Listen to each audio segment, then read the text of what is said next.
So right now we're seeing the old version and the new version. And I copied over all the context and deleted the email part so that we can include the form. So what we need to do is delete this one now that we have it. So we're going to click edit and delete back here. Delete this block right here. And now that that block is deleted, this one will move back over here. So Let's Connect is the first block that we have here, and then it asks you to select the form to display. Here, you'll select that contact form that we just made. And then you can select where you want it to go to a thank you page URL. And here, why did it connect the default form? No. I said the contact page. Contact page. Okay. It keeps moving my form. Why? Contact. Okay, there we go. First name, last name, email, message, and then submit. The newsletter is the default, which is your newsletter, so I'll change the name on that one. And so now we're good to go. We can also delete this if you don't want the newsletter box at all. I'm thinking we should probably change these out because it looks weird that your newsletter is right underneath the contact. Unless we move maybe what we should do is, here's what I'll do. And this will be a good time to show you. If you click on edit, like this whole section, obviously, I'm trying to find the whole section, but click back and back. And I'll click the text and image. I'm going to change the name to say form and image. I don't think that's necessary, but we could change the image to be first. That way, Let's Connect is on the side and then the newsletter's on the side, because I like social being on the right corner. So I'm just going to change the title of that so that you know it's the image and form. This is how you change the titles as well. Image and form. Okay, perfect.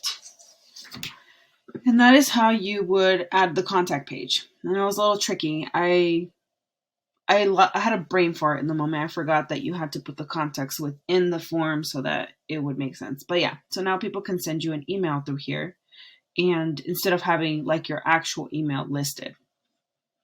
So then you just click save and it's all saved. Okay, and that would be essentially how you make the switch in order so that things would look the way that you need it to look.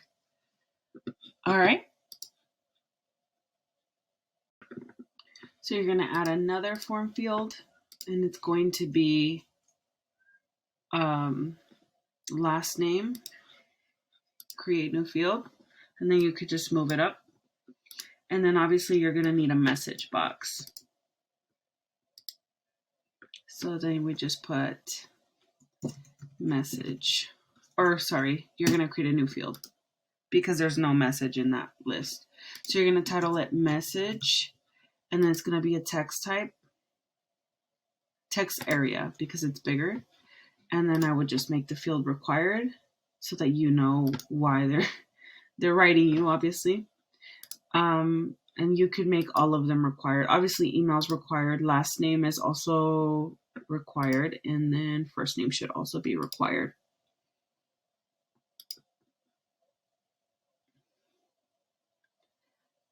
Sometimes it refreshes. That's what you're seeing right now, what's happening. So it's refreshing. So we have first name, last name, email, message. And then send a notification to your team. And this is where you're going to add the Yolanda Renteria coach email.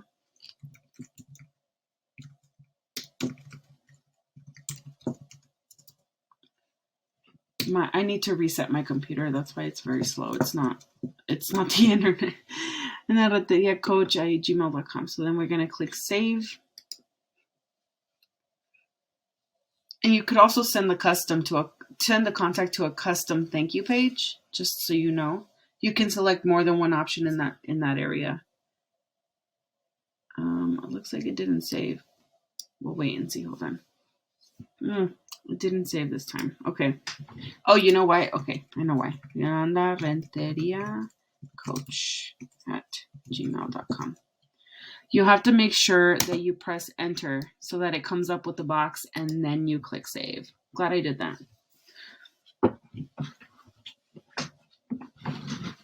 All right, so now I'll show you how to add it. So if you did need to create a new one and how to add it, but this is how you would edit the forms. So you would go into website and then click on pages.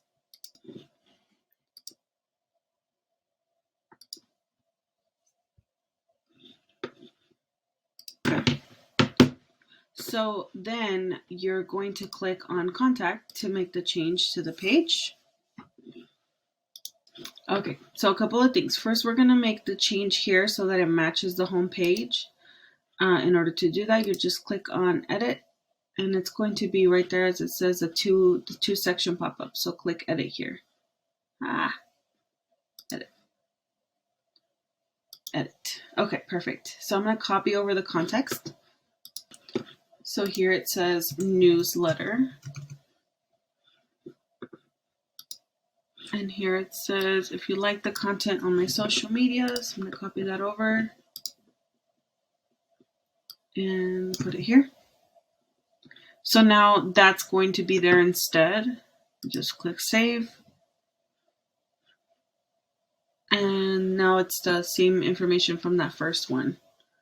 So now we need to add a contact form here. So I'm going to click edit. And then go back here. So you're going to have to, if you have to in this part, so like there's a text and there's image. So this is text and then the image. So we need to add content underneath the text. So here we're going to add a form and we're going to move the form up underneath the text. Oops, not above, underneath. Oof, that's not what I meant to do. To fix it, we just need to bring form back down under text. But it looks like it moves it to a third column. Okay, so this one's going to need a little more work, and I'll show you why. So there's this section where we need to add another, we're going to have to replace this section. So I'll show you what to do here. All right, so under marketing, you have a couple things. You have email campaigns, you have pipelines, you have automations, events, and forms. So I'm going to disregard everything other than forms just because it already has this get started option for you. If you go through it, it'll show you videos on how to do what you need to do. So there's no need for me to review any of this. And if you ever have any questions, there is a knowledge base for Kajabi that shows you how to use all of the functions within the site. The differences between what I can show you and what Kajabi can show you is just really how to edit your site because it just depends on how we format it. But other than that, pretty much everything else you can find on how to make edits. So I'll just walk you through how to make changes to forms. So you'll click on forms and you'll get this screen. And you'll see that we've created a couple forms. We have the consultation for professionals, we have somatic processing coaching, we have an on-demand courses that's no longer going to be used, and then we have a default form. So the default form is the one that I think you got an email for, and so we just need to modify what it says.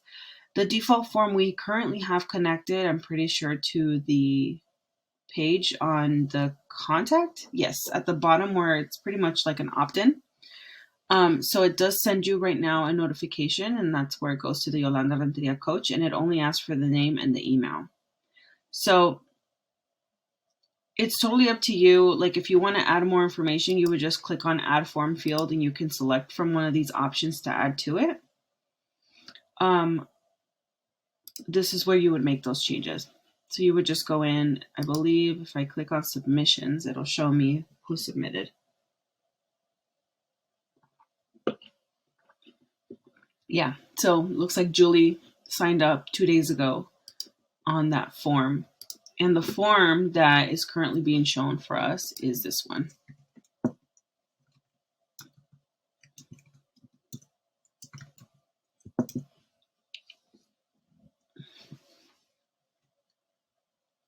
Okay. So if I go to contact, well, not only contact, the one over here at the bottom of this page is also that one. It's to sign up for your newsletter. So I'm going to copy this exact thing and put this on your contact page in just a moment. But it's this one and the one on your contact page that are currently where people can sign up for your information. So I'm going to copy that over. Instead of this join the free trial, I'm going to put that over here as well. But I wanted just to make sure that you knew that the reason why these people are filling out that form is because they want to opt into your newsletter. So the reason I sent you that Instagram audio was is essentially to ask you if you ever do plan to do email marketing, which would be done through here instead of with MailChimp, ActiveCampaign, Campaign Monitor, all those other ones. You don't have to use like Flowdesk and those. You can use Kajabi. Like you're already paying for this feature. There's no reason why you need to pay for an external resource. So that would be where they opt in for your newsletter, and then you would just create email campaigns to the people in your newsletter and the people that are your students. They would have to subscribe, and they get the option when they sign up for your classes. They have to select it very carefully. Not very carefully, sorry. They have to select the checkbox. But if you want to make changes to any of the forms that you have, which is the only other forms that are being used, obviously, are the somatic processing and the consultation for professionals. We will be changing the contact form as well on the contact page. So you will have a contact form later on today. But let me just quickly show you how that's done. So you'll click on new form. And you're going to put the title of the new form. I just grabbed it. Why did it die? It's my son's baby monitor. Okay. For this one, it's going to ask you the opt-in forms. It's going to ask you if you want double opt-in or single opt-in. You're going to select single opt-in because this is just a contact form. So that way it's just going to show a captcha at the end. And then here you add the field. So for your contact form, you obviously want to have a first name, last name, email, and what can I help you with? So we're going to add those in here real quick. You click the edit button and then you click on first, and then you change this to say first name, and then you save it, and then you add another field and you change this to say last name,